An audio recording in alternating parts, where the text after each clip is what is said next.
우리는 상황이 어려울수록 하나님께 더욱더 영광을 돌릴 수 있습니다. 우리는 상황이 어려울수록 더욱더 하나님께 영광을 돌릴 수 있습니다.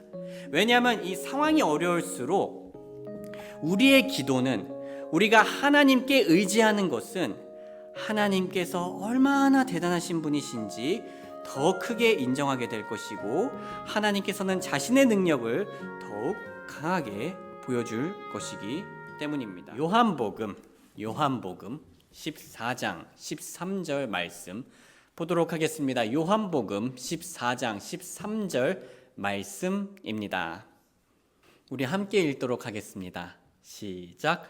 너희가 내 이름으로 무엇을 구하든지 내가 그것을 행하리니 이것은 아버지께서 아들 안에서 영광을 받게 하려 함이라. 아멘. 오늘 말씀 주제는 기도는 하나님께 매일 영광 돌리는 확실한 방법입니다. 기도는 하나님께 매일 영광 돌리는 확실한 방법. 소중한 형제 자매님들, 우리는 하나님께 영광 돌려야 한다는 말을 자주 들어보았을 겁니다. 그렇죠? 우리는 먹든지 마시든지 무엇을 하든지 다 하나님께 영광을 돌려야 합니다. 이 말은 매우 성경적인 말입니다. 그런데 우리는 구체적으로 하나님께 영광 돌리는 방법들을 생각하면 좀 추상적일 수가 있어요. 내가 내 일상생활에서 어떻게 하나님께 영광 돌리지? 라고 하면서 말이죠. 솔직히 옛날에 저는 이 하나님께 영광 돌리는 것이라면 하나님을 위해 인생에 큰 결정을 하거나 큰 희생을 치르거나 순교와 같은 것들이 주로 생각이 났었습니다. 상당히 거창한 것들이 생각이 났었어요. 물론 그것들은 하나님께 영광 돌리는 방법입니다. 그런데 우리는 일상에서 하나님께 영광 돌릴 수 없는 걸까요? 우리는 일상에서도 하나님께 영광 돌릴 수 있습니다. 우리가 가는 직장, 학교, 교회, 그리고 우리가 먹고 자는 가정에서 어떻게 하나님께 영광 돌릴 수 있을까요? 우리가 일상에서 하나님께 가장 자주 그리고 확실히 영광 돌릴 수 있는 방법 하나를 소개해 드리겠습니다. 그건 바로 오늘 주제에서 나왔듯이 기도입니다. 자, 우리들 중 어떤 분들께서는 이 기도와 하나님의 영광이 잘 연결이 되지 않으실 수 있습니다. 생소하실 수가 있어요. 왜냐하면 우리가 기도를 할 때는 주로 누구 중심으로 생각하기가 쉽습니까? 나를 중심으로, 우리를 중심으로 생각하기가 너무 쉽습니다. 그래서 나를 위한 이 일이 어떻게 하나님께 영광이 될 수 있을까라는 질문이 생길 수가 있습니다. 하지만 성경은 우리의 기도가 하나님의 영광과 아주 가까이 연결되어 있음을 보여주는데요. 다시 한 번 더 읽어보겠습니다. 시작. 너희가 내 이름으로 무엇을 구하든지 내가 그것을 행하리니 이것은 아버지께서 아들 안에서 영광을 받게 하려 함이라. 자, 무엇을 하기 위함이라고 하죠? 아버지께서 영광을 받게 하려 함이라고 하면서요. 기도는 분명 하나님께 영광을 돌리는 효과를 가지고 있습니다. 그렇다면 왜 기도가 하나님께 영광을 돌리는 행위일까요? 왜냐하면 기도는 하나님의 능력을 인정하는 것이기 때문입니다. 왜냐하면 기도는 하나님의 능력을 인정하는 것이기 때문입니다. 더 구체적으로 말하자면 기도는 나의 능력 없음을 인정하고 하나님의 위대한 능력을 인정하는 겁니다. 요한복음 15장 5절은 이렇게 얘기하고 있죠. 같이 읽겠습니다. 시작. 나는 포도나무요 너희는 가지니라. 사람이 내 안에 거하고 내가 그 안에 거하면 바로 그 사람은 많은 열매를 맺나니 나 없이는 너희가 아무것도 할 수 없느니라. 성도님들, 제가 어떤 한계에 부딪혀서 여러분들께 무언가를 부탁드린다는 것은 무엇을 암시하는 겁니까? 저는 할 수 없지만 여러분들께서 하실 수 있다는 거죠. 즉 여러분들의 능력을 자연스럽게 인정을 하는 겁니다. 사실 저는 못하고 여러분들께서는 하실 수 있는 건 너무나 많죠. 예를 들면 우리 교회에는 농사를 하시는 분들이 있으신데요. 제가 알기로는 한 3분 정도 계십니다. 그러면 반면에 저는요, 농사에 대해서 전혀 알지 못합니다. 심지어 텃밭을 조금 해봤는데도 아직도 모르겠어요. 농알못이에요, 농알못. 그럴 때 우리 교회 한 형제님께 농사에 대해 도움과 조언을 구한다고 한번 가정해 보겠습니다. 그렇다면 그것이 무엇을 뜻할까요? 그건 농사에 있어서 저의 부족함을 인정하고 더 나아가 우리 도와주시는 형제님의 능력을 인정한다는 뜻입니다. 그리고 자연스럽게 그 인정은 저를 도와주실 수 있는 분의 능력을 높이는 결과를 가지게 됩니다. 기도도 이와 같습니다. 기도는 하나님의 능력을 인정하며 그분을 높이는 겁니다. 다시 말해 우리의 기도는 궁극적으로 하나님께 영광을 돌리는 거죠. 우리가 회심할 때는 우리가 스스로 구원받을 수 없음을 철저히 인정하고 하나님께서 구원해 주실 수 있음을 인정합니다. 그리고 이런 인정은 하나님께 영광 돌리는 것이고요. 우리가 평소에 도움이 필요할 때 드리는 기도도 이와 같은 맥락입니다. 우리의 기도는 하나님께서 능력 있으신 분이라는 것을 인정한다는 의미입니다. 이런 인정이 하나님의 눈앞이나 사람들의 눈앞에서 저에게 영광 돌리는 것일까요? 아닙니다. 이런 인정은 하나님께 영광 돌리는 것입니다. 성도님들, 저희 교회 건물에 한참 이 인테리어가 되어질 때요, 그 에어컨도 함께 설치를 했었는데요, 그 에어컨 설치를 하러 오신 분들 중 한 분께서 저 부엌을 작업할 때였어요. 저에게 이런 말을 했었습니다. 목사님한테 이런 얘기를 하기는 좀 그렇지만 세상에 믿을 건 자기 자신밖에 없습니다, 목사님. 성도님들, 그분은 연배가 좀 있으셨어요. 제가 봤을 때는 그래도 한 60 가까이 되셨던, 60보다 좀 더 많으셨던 것 같았는데요. 그분은 분명 본인께서 살아온 세월과 경험으로 그런 결론에 도달을 하셨겠죠. 분명히 열심히 인생을 사셨을 겁니다. 사실 그리고 오늘날 그분과 같은 생각을 가지신 분들이 많이 있습니다. 내가 나를 안 믿으면 누가 나를 믿겠는가라는 그럴듯한 논리도 가끔씩 들리죠. 물론 성도님들, 이 세상에는 우리가 살다 보면 믿을 사람 단 한 사람도 없어 보이고 슬프게도 심지어 가족도 못 믿을 것 같은 경우가 생길 수 있습니다. 하지만 정말 우리는 그렇다고 해서 우리 자신을 믿을 수 있을까요? 우리가 스스로 다짐하고 그 다짐을 깬 적이 얼마나 많습니까? 우리가 많은 한계를 극복한다 한들 우리 인생의 한계가 사라지는 것 또한 아닙니다. 그리고 우리가 인생에서 조절할 수 없는 이 세상의 변수들은 또한 얼마나 다양하고 차고 넘칩니까? 저는 솔직히 제 자신을 믿을 수가 없습니다. 솔직히 제 자신이 신뢰할 만하다고 인정할 수 없다는 거예요.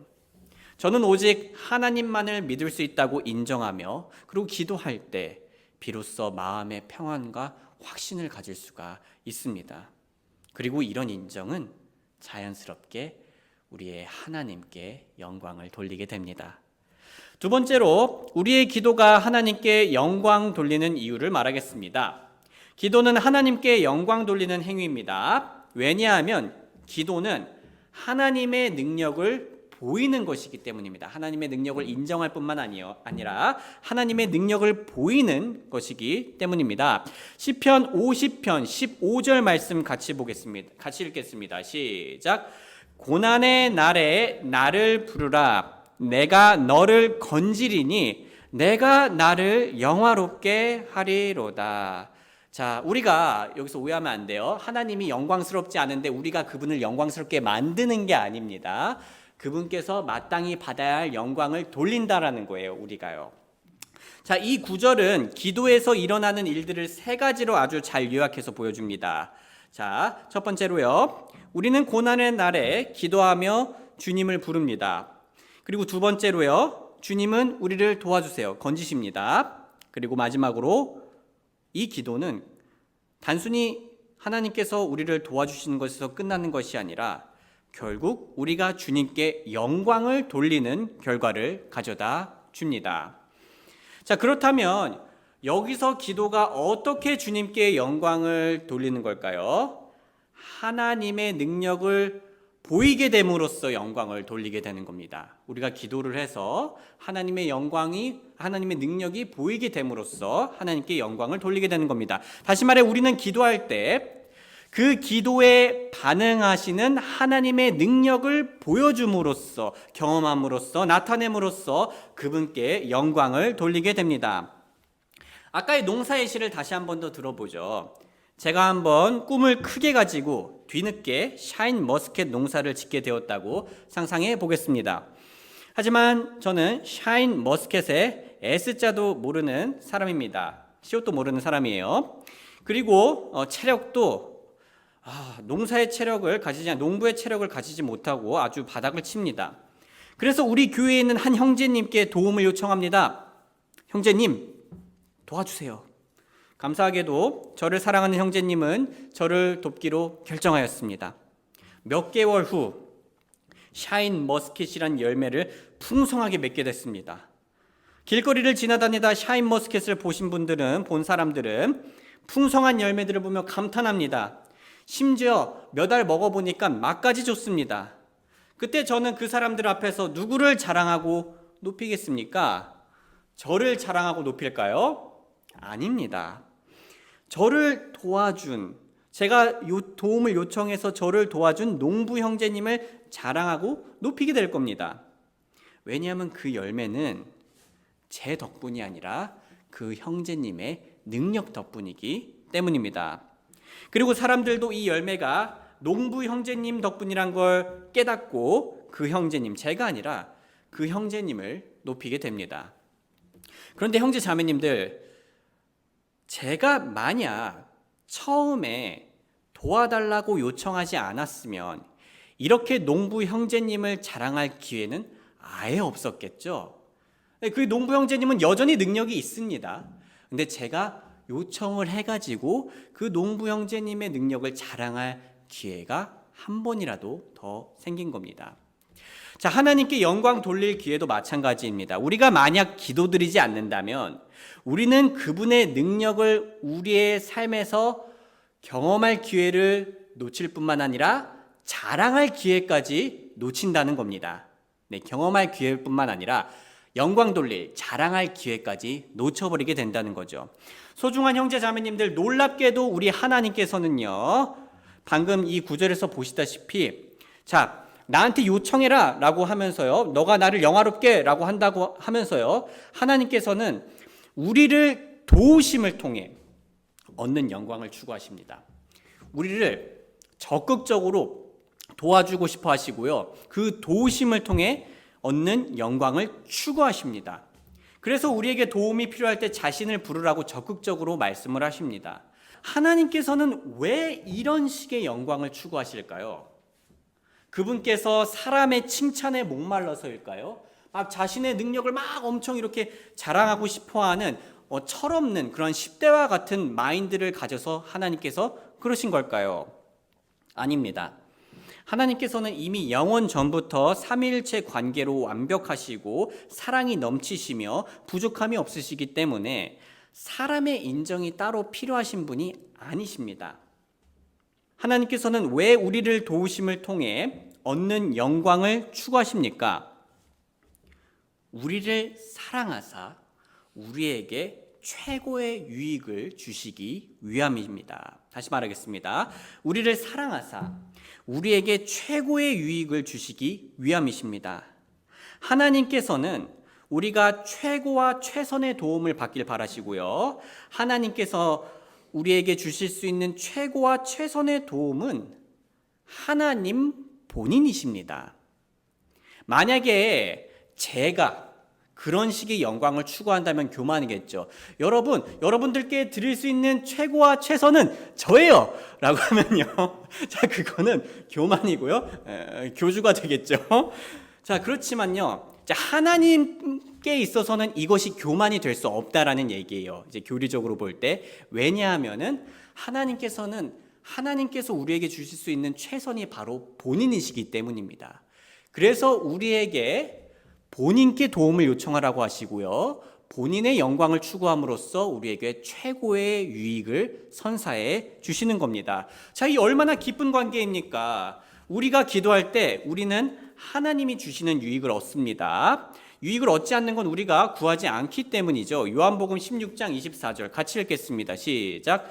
지금까지는 너희가 내 이름으로 아무것도 구하지 아니하였으나 구하라. 그리하면 너희가 받으리니 이로써 너희 기쁨이 충만하리라. 자, 우리의 기쁨을 충만하게 하는 유익을요, 우리는 하나님으로부터 받을 수 있습니다. 우리가 기도할 때 우리는 그런 유익을 얻고요, 거기서 끝나는 것이 아니라 우리가 기도할 때 하나님께서는 영광을 얻습니다. 시편 50편 15절 다시 한번 읽어보겠습니다. 시작. 고난의 날에 나를 부르라. 내가 너를 건지리니 내가 나를 영화롭게 하리로다. 소중한 형제 자매님들, 우리에게는 기도할 이유가 단순히 유익을 얻기 뿐만이 아니라 우리 하나님께 영광을 돌릴 수 있기 때문입니다. 우리의 유익과 하나님의 영광, 이 기쁜 유익과 찬란한 영광을 매일매일 추구하는 저와 여러분들이 되길 주님의 이름으로 소원합니다. 성도님들, 우리는 지금까지 기도가 하나님께 영광이 되는 행위라는 것에 대해 배웠습니다. 그렇다면 이 원리를 우리 삶 어디에 구체적으로 적용할 수 있을까요? 먼저 우리는 적절한 중보 기도의 자세를 배울 수 있습니다. 우리는 서로를 위해 기도해 준다고 말합니다. 그런데 우리는 이때 하나님께 영광 돌리는 겸손한 자세를 꼭 기억하여야 할 것입니다. 성도님들, 우리가 서로에게 기도하겠습니다 형제님, 기도하겠습니다 자매님이라고 말하는 건 아주 좋습니다. 더 해주셔도 좋아요. 상대방에게 큰 힘이 되고 격려가 될 수 있습니다. 하지만 우리가 이때 우리를 높이려는 마음으로 기도해 주겠다고 말해서는 안 됩니다. 다시 말해, 우리 인상을 좋게 하려고 위선적으로 기도하겠다고 말해서는 안 된다는 거죠. 또는 그 기도 제목이 잘 응답됐을 때 내가 기도해서 그거 잘 된 거야, 자, 이런 식으로 되어서는 안 된다는 겁니다. 왜냐하면 기도의 모든 영광은 다 누구를 위한 거라고 했죠? 하나님입니다. 네, 모든 영광은 하나님이 가지시는 겁니다. 그래서 진짜 기도를 한 사람들은요, 내 기도 덕분에 당신이 잘 된 거예요 라고 하지 않고요, 진짜 기도를 한 사람들은 그저 하나님을 찬양합니다. 자, 우리가 서로에게 기도하겠다고 말하는 것은 우리가 의지할 분이 하나님이심을 고백하는 겁니다. 또한 내가 상대방을 위해 할 수 있는 것들 중 최선이, 여러 가지가 있겠지만 그 중 최선이 하나님의 도우심을 구하는 것이라고 고백하는 겁니다. 우리는 기도를 통해 유익을 누릴 수 있습니다. 함께 기뻐할 수도 있고요, 함께 위로받고 함께 평안할 수도 있어요. 단 영광은 오직 하나님께서만이 받으시는 겁니다. 다음으로 우리는 이제 언제 어디서든 하나님께 영광 돌릴 수 있다는 것을 압니다. 왜냐하면 우리는 언제 어디서든 기도할 수 있기 때문입니다. 성도님들, 우리가 교회에서만 하나님께 영광 돌릴 수 있는 게 아닙니다. 너무 좋은데요, 근데 교회에서만 영광 돌릴 수 있는 게 아니에요. 교회에서 경배에 참여하고 찬양 부르고 말씀에 귀 기울일 때 물론 하나님께 영광 돌릴 수 있지만 우리 인생에서 영광 돌릴 기회는 그것이 전부가 아니라는 겁니다. 우리는 직장에서도 하나님께 영광 돌릴 수 있습니다. 심지어 나를 괴롭히는 상사, 나를 괴롭히는 진상 앞에서도 우리는 하나님께 영광을 돌릴 수가 있는 거예요. 직장이 어렵거나 급작스럽거나 당황스러운 일들이 생길 때 우리는 어떻게 하나님께 영광 돌릴 수 있습니까? 기도를 하면은 우리는 그때 하나님께 영광을 돌리는 겁니다. 학교에서도 하나님께 영광 돌릴 수 있습니다. 어려운 시험이 있거나 진로와 취업에 대해 고민이 생길 때, 그때 우리가 기도하면 그 마음과 행위는 하나님께 영광을 돌리는 기회가 되는 겁니다. 우리가 기도할 때 우리는 기도 응답의 유익을 얻고 하나님께서는 영광 받으실 겁니다. 자, 마지막으로 우리는 상황이 어려울수록 하나님께 더욱더 영광을 돌릴 수 있습니다. 우리는 상황이 어려울수록 더욱더 하나님께 영광을 돌릴 수 있습니다. 왜냐하면 이 상황이 어려울수록 우리의 기도는, 우리가 하나님께 의지하는 것은 하나님께서 얼마나 대단하신 분이신지 더 크게 인정하게 될 것이고, 하나님께서는 자신의 능력을 더욱 강하게 보여줄 것이기 때문입니다. 말씀을 마무리하겠습니다. 사랑하는 형제 자매님들, 우리를 구원하사 우리를 사랑하시는 하나님을 자랑하고 높이고 영광 돌리는 방법 어렵게 찾지 않으셔도 됩니다. 우리가 매일 사소한 것부터 시작해서 인생의 가장 중요한 과제들까지 다 하나님께 기도하고 맡기면 우리는 그 모든 것들을 통해 다 하나님께 영광 돌릴 수 있는 겁니다. 그리고 하나님께서는 우리에게 하나님께서만이 주실 수 있는 유익과 복을 허락해 주실 겁니다. 기도를 통해 이 모든 유익 빠지지 않게 누리시고요, 하나님께 영광 돌리는 삶을 사는 저와 여러분들이 되길 주님의 이름으로 소원합니다.